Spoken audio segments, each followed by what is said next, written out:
Natural hair colour కోసం చూస్తున్నారా? అయితే Anoos henna and black expert వాడండి. నమస్తే అమ్మా. నమస్తే అమ్మా. అమ్మ, సంక్రాంతి పండుగ శుభాకాంక్షలు. మీ అందరికీ కూడానమ్మా. ఎస్, 2 తెలుగు రాష్ట్రాల్లో అంగరంగ వైభవంగా 3 రోజుల పాటు, ఎక్కువ మాట్లాడితే 4 రోజుల పాటు ఆనందంగా జరుపుకునే పండుగ. అవునమ్మా. ముందుగా భోగి. ఈ పండుగ విశిష్టత గురించి, ఈ రోజు ఖచ్చితంగా చేయాల్సిన పనుల గురించి, దాని వెనకాల ఉన్న శాస్త్రం గురించి ఒకసారి గుర్తు చేసుకుందాం. మీరు 4 రోజుల పండగ అన్నారు కదా, నిజానికి ఇది నెల రోజుల పండగ. నెల పట్టడం అని ఒక మాట అనేవారు, గుర్తుందమ్మా? అవునమ్మా. అంటే డిసెంబర్ 16 నుంచి ఎప్పుడైతే సూర్యుడు ధనుసు రాశిలో ప్రవేశిస్తాడో అప్పటి నుంచి నెల రోజుల పాటు జరిగే పండగ. ఎప్పటికవుతుందా నెల? భోగితో పూర్తవుతుంది. భోగితో ఆ నెల పూర్తవుతుంది. సంక్రాంతి నుంచి ఇంకొక 3 రోజులు కొనసాగుతుంది. మొత్తం పండగగా చేసుకునేది 4 రోజులు. మొత్తం పండగ వాతావరణం ఉండేది నెల రోజులు. అప్పటి నుంచే ముగ్గులు, హరిదాసు, అది అప్పటి నుంచే మొదలు. నెల పట్టినప్పటి నుంచి గుమ్మాల్లో పెద్ద పెద్ద ముగ్గులు వేయడం, ఆవు పేడతో కళ్ళాపి చల్లటం, దాంట్లో గొబ్బెమ్మలు పెట్టడం, హరిదాసులు రావడం, గంగిరెద్దులు. ఇంకా ఒకటేమిటి, ఎవరైతే భిక్షాటన తమ జీవనోపాధిగా గడుపుకుంటూ ఉంటారో వాళ్ళందరూ ఈ నెల రోజుల్లోనూ సంవత్సరానికి సరిపోయినటువంటి గ్రాసాన్ని సంపాదించుకునేవారు పూర్వకాలం. ఇప్పుడు పల్లెటూళ్ళల్లో కూడా అంత విస్తృతిగా కనపడడం లేదు. కాకపోతే ఇలా ఉండేది, చెయ్యాలి అని తాపత్రయపడి దానికోసం కొద్దిగా చేయడమే గాని ఒకప్పుడు ఉన్నంత విస్తృతంగా లేదు. చివరి కొద్ది రోజుల్లో మాత్రం తప్పనిసరిగా ఉంటుంది. ఇంకా భోగి వచ్చేస్తుంది అనగానే ముందు నుంచి కూడా మొదలవుతూ ఉంటుంది. ఇది సూర్యుడు ధనుసు రాశిలో ప్రవేశించినప్పటి నుంచి వచ్చేది. దీని ధనుర్మాసం అనే పేరుతో కూడా పిలుస్తారు. సాధారణంగా చాలా మంది తిరుప్పావై వ్రతం కూడా చేసుకుంటారు. తెల్లవారుజామున సూర్యోదయానికన్నా ముందు పూజ అంతా పూర్తి అయిపోయే విధంగా చేసుకోవడం కూడా జరుగుతూ ఉంటుంది. ఇది ఎక్కడి నుంచి మొదలై ఎక్కడికి ఆగింది అంటే, ధనుర్మాసం ప్రారంభం రోజు నుంచి నెల రోజులు సాగి చిట్ట చివరి రోజు ఏదైతే ఉందో దాన్ని మనం భోగి అన్న పేరుతో చెప్తున్నది దాంతో పూర్తవుతుంది. భోగితో ధనుర్మాసం పూర్తి. మర్నాడు సంక్రమణం కదా, మకర రాశిలో సూర్యుడు ప్రవేశిస్తాడు. ఏమిటిది భోగి అంటే, ఏ ఫలితాన్ని ఆశించి వ్రతం చేసిందో గోదాదేవి ఆ ఫలితాన్ని అనుభవించినటువంటి రోజు, భోగించిన రోజు. అందుకే భోగి అమ్మా. భోగి. భోగి అంటే అనుభవం కదా. వాడు భోగి అండి అంటాం, అంతే కదా. అది అటువంటి భోగి. ఆవిడ ఏ ఏ ఫలాన్ని ఆశించింది? కృష్ణుడితో తన వివాహం కావాలి అని. ఆ వివాహం అయినటువంటి రోజుగా ఈ భోగిని గురించి చెప్పుకుంటాం కనుక ఆ భోగి అక్కడితో ఈ ధనుర్మాసం అయిపోతుంది. భోగి మంటలు, భోగి అవన్నీ చాలా ఉంటాయి ఆ రోజు. ఎందుకంటే తర్వాత నుంచి ఉత్తరాయణ పుణ్యకాలం మొదలవుతుంది. ఈ భోగి నాటితో దక్షిణాయనం పూర్తవుతుంది. దక్షిణాయనం పూర్తయిందంటే దక్షిణాయనం పితృదేవతలకు సంబంధించింది గనక వాళ్ళు తిరిగి తమ స్థానాలకి తాము వెళ్ళిపోయేటటువంటి రోజులు మొదలు. పైగా దక్షిణాయనం అంతా కూడా చీకట్లు ఎక్కువ ఉండేటటువంటి రోజులు. అంటే కార్తీక మాసంలో కాదనుకో చెప్తున్నాను. అయిపోయి ఇంకా వెలుగు రోజులు ఎక్కువ మొదలవుతాయి. అంటే చీకటి ఎక్కువ అంటే రాత్రులు ఎక్కువ ఉంటాయి.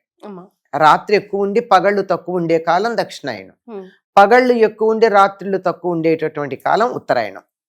అక్కడికి సూర్యుడికి ప్రాధాన్యం ఉంటుంది. సూర్యుడు చాలా గొప్పగా వెలుగుతూ ఉంటాడు. ఆ కాలం రాబోతోంది అని సూచించేది భోగి. అందుకని ఈ దక్షిణాయనం వెళ్ళిపోతోంది గనక పితృదేవతలను తలుచుకోవడం ఒక ప్రధానమైనటువంటి అంశం. రెండోది ఈ చలి, చీకటి, అంతకుముందు పడిన వానల వల్ల భూమి అంతా చితచితగా ఉండడం, వీటన్నింటి వల్ల వచ్చేటటువంటి చికాకులు ఏవైతే ఉన్నాయో వాటన్నింటికి మనం స్వస్తి చెప్పేటటువంటి రోజు ఈ భోగి. అందుకని చలికాలం కదా, అందుకని మంటలు వేసుకుంటారు, భోగి మంటలు వేస్తారు. తెలుగు వాళ్ళకి ఇది ప్రధానమైనటువంటి పండగ. ఈ ప్రధానమైనటువంటి పండగ అవడంతో దీనికి ఏం చేస్తారంటే, ఆడపిల్లలు పుట్టింటికి వస్తారు, కొత్త అల్లుళ్ళు వస్తారు, ఆ కొత్త బట్టలు కొనుక్కుంటారు. మామూలుగా కాదు, అసలు వేడుగ్గా చేసుకునేది, ఎక్కువ కాలం చేసుకునేటటువంటి పండగ. ఎక్కువ రోజులు చేసుకుంటాం, పెద్ద ఎత్తున చేసుకుంటాం, అందువల్ల పెద్ద పండగ అనమాట. అందుకని ఇళ్ళు శుభ్రం చేసుకోవడం, పూర్వం అయితే సంవత్సరానికి ఒకసారి సున్నం వేయించుకునేవారు, ఉమ్. దోమలు ఈగలు నొసములు లాంటివి రాకుండా. రాకుండా అవునమ్మా హ్మ్. ఈ పండగ సో ఇప్పుడు సున్నాలు వేయించుకోవడం, బాగులు కొత్త చేయించుకోవడం, ధాన్యం వచ్చే వేళ ఎట్లా అది ఇవన్నీ చేస్తూ కొత్త ధాన్యం వస్తుంది. ఉమ్. అందుకని వీటన్నింటి కోసం అని చెప్పి ఈ బాగు చేసేటప్పుడు పనికిరానివి ఏమన్నా ఉంటే తీసుకెళ్లే భోగి మంటలో పారేస్తారు. ఉమ్. పైగా ఇంకోటి ఏమిటంటే ఈ పనికిరానివి కొన్ని సరదాగా వేసినా నిజానికి ఈ భోగి మంటల్లో ఎక్కువగా వాడేది ఏమిటంటే ఈ నెల రోజులు పెట్టినటువంటి గొబ్బెమ్మలు ఉన్నాయే, ఆ గొబ్బెమ్మల్ని పిడకలు కొడతారు, పడేయరు కదా, ఉమ్. ఆ పిడకల్లో ఎండిపోయిన వాటిని తెచ్చి భోగి మంటల్లో వేస్తారు. ఉమ్. ఆవు పేడ ఎప్పుడైతే దాని మీద పసుపు కుంకుమ ఉంటే, ఒక పువ్వు ఉంటే, అంతకన్నా ఇంకేం ఉండదు కదా, అంతే. ఏ చెత్తా చెదారం కూడా ఉండదు. ఉమ్. పూర్తిగా స్వచ్ఛమైనటువంటి ఆవు పేడ, తాజా ఆవు పేడతో చేస్తారు. అది పైగా నిన్నటిది మొన్నటిది పనికిరాదు గొబ్బెమ్మలు చేయడానికి. అమ్మా అవును. కనుక దాంతో చేసినటువంటి దాన్ని పిడకలు కొట్టి దాన్ని మంట గనక వేసినట్టయితే ఉదయం పూట వాతావరణంలో ఉన్న కాలుష్యం పోతుంది. ఉమ్. అందువల్ల భోగి మంటలు అలా వేసి చలి నుండి వాతావరణంలో ఉండే మంచు మొదలైనటువంటి వాటి నుండి తమని తాము రక్షించుకునేటటువంటి ఇది భోగి మంటలు. ఉమ్. అయితే దీనికి ఒక శాస్త్ర ప్రకారం ఒక మాట కూడా చెప్తారు. ఏమంటే ఇవి హోమాలు చేయడం, అగ్ని ఆరాధన చేయడానికి సంకేతంగా భోగి మంటలు వేస్తారు అని. ఉమ్. అది ఎందుకో నాకు అంత సమంజసంగా అనిపించదు పెద్దలు చెప్పినా. ఉమ్. ఎందుకంటే హోమం చేయడం అనేది అలా తెల్లవారుదామన పాచిమొహాలతో చేయరుగా. అదే కదమ్మా. ఉమ్. ఉమ్. అంచైతే ఇది పూర్తిగా చలిని పోగొట్టి కొంచెం వెచ్చదనం చక్కగా అందులో రాబోయేటటువంటి వెలుగుని వేడిమిని ఆహ్వానించేది. ఉమ్. అది భోగి మంటలు అలా ఉంటాయి. అభ్యంగన ఇంకా స్నానం ఈ రోజే చేయాలి. ఈ రోజే చేస్తారమ్మ. భోగి నాడే అభ్యంగన స్నానం నువ్వుల నూనె చేస్తారు. రాచుకొని చేయి. ముందు రోజే చక్కగా నువ్వులు నూనె రాచుకుని వేడి నీళ్లు ఉమ్. వీటిల్లో రాగి కాగుల్లో కాచుకుని, అంటే వేడి కావాలంతా, ఉమ్. ఉమ్. ఒంటికి నువ్వుల పిండి దాంతో రుద్దుకుని ఉమ్. చక్కగా అభ్యంగన స్నానం సూర్యోదయానికన్నా ముందే చేస్తారు. ఉమ్. పెద్దవాళ్ళు ఉన్నట్టయితే వాళ్ళు తర్పణాలు ఇస్తారు పితృదేవతలకి. పిల్లలు అవి ఏమీ చేసేదేం లేదు. ఉమ్. తలంట్లు పోసుకుంటారు, కొత్త బట్టలు కట్టుకుంటారు, ఆ తర్వాత పిండి వంటలు చేసుకుంటారు, ఉమ్. చాలా వేడుగ్గా జరుపుకుంటారు. ఉమ్. ఇంకా ఇంట్లో పెద్దవాళ్ళు మాత్రమే చేసేది ఇది. పిల్లలందరూ సంతోషంగా చేసుకునేది అయితే ఉమ్. పెద్దవాళ్ళు మాత్రం వీలైతే తర్పణాలు ఇస్తారు పితృదేవతలకి. ఉమ్. లేదంటే ఇది పెట్టుకుంటారు, పొంగలి చేసి ఆనాడు నివేదన చేస్తారు. ఉమ్. 3 రోజులు పొంగల్ చేస్తారమ్మా. ఉమ్. ఉమ్. కంపల్సరీ ఖచ్చితంగా చేస్తారు. తప్పనిసరిగా బొమ్మలకు అదే నైవేద్యం పెట్టాలంటారు. ఉమ్. బొమ్మల కళ్ళు పెట్టుకుంటారు కదమ్మా కొంతమంది ఆ, సంక్రాంతికి, దీపావళికి ఆచారం ఉన్న కొన్ని ప్రాంతాల్లో దీపావళికి పెడతారు, కొన్ని ప్రాంతాల్లో దసరాలకు పెడతారు. ఉమ్. కానీ తెలుగు వాళ్ళందరూ చాలా వరకు సంక్రాంతి సంక్రాంతికే పెట్టుకుంటారు. పెట్టి 3 రోజులు 4 రోజులు ఉంచుకుంటారు. ఉమ్. కనీసం 3 రోజులు ఉంచుతారు కదా. ఉమ్. ఈ బొమ్మలకు కూడా మొత్తం అంతా కట్టె పొంగలే నివేదన చేస్తారు. ఉమ్. ఎందుకు అంటే కొత్త బియ్యం వస్తాయి అప్పుడు. ఉమ్. కొత్త కొత్త బియ్యంతో పొంగలి భలే బాగుంది, ఉంటుంది కొత్త బియ్యం కూడా. మెత్తగా వస్తుంది కదా. ఉమ్. అప్పుడు ఇంకా పెసలు వస్తూ ఉంటాయి, పూర్తిగా రావు, ఉమ్. పచ్చిగా ఉంటాయి ఆ పెసలు. ఆ పచ్చి పెసలు అందులో వేసి చేసినట్టయితే పెసరపప్పు బదులు చాలా బాగుంటుంది. ఉమ్. కట్టె పొంగల్ చేస్తారు. ఇంకా కొంతమంది కొత్తగా ఆవులు అవి ఈనేటటువంటి సమయం గనక పొంగలి అంటే తమిళ ప్రాంతం వాళ్ళంతా పాలల్లో బియ్యం వేసి వండేదాన్ని పొంగలిగా పండుకుంటారు. ఉమ్. ఉమ్. వాళ్ళు పైగా వాళ్ళంతా దీన్ని పొంగలని కూడా అంటారు. పాలు పొంగినట్టుగా అంతా పొంగుతాయి అని పొంగాలని. ఇలా చేయడం, ఇది ఉదయం పూట అయిపోతే ఇంకా మధ్యాహ్నం నుంచి చేసినటువంటి పిండి వంటలు తినడం, ఉమ్. బొమ్మల కొలువులకి పేరంటాలకు వెళ్ళడం, ఉమ్. ఇంట్లో చిన్నపిల్లలు ఉంటే భోగి పళ్ళు పోయడం Yes. చాలా ప్రధానం. ఉమ్. దాని పేరే భోగి పళ్ళు. ఉమ్. అవునమ్మా. భోగినాడు పోసే వాటిని భోగి రేగు పళ్ళు పళ్ళు అంటారు. అవి అందులో ఉంటాయి కదమ్మా. ఇనప పాత్రలో ఉమ్. రేగి పళ్ళు, ధాన్యం, రాగి నాణ్యం ఉమ్. వేసి పిల్లలకి దిష్టి తీస్తారు. దానివల్ల ఏమవుతుందంటే ఏమవుతుందంటే అమ్మా, రేగి పండు సూర్యశక్తిని గ్రహించే పండు, ఉమ్. రాగి అలాగే ఉంటుంది. ఈ 3 కలిసేటప్పటికల్లా ఒక మంచి విద్యుత్తు లాంటిది వచ్చి ఎనర్జీ.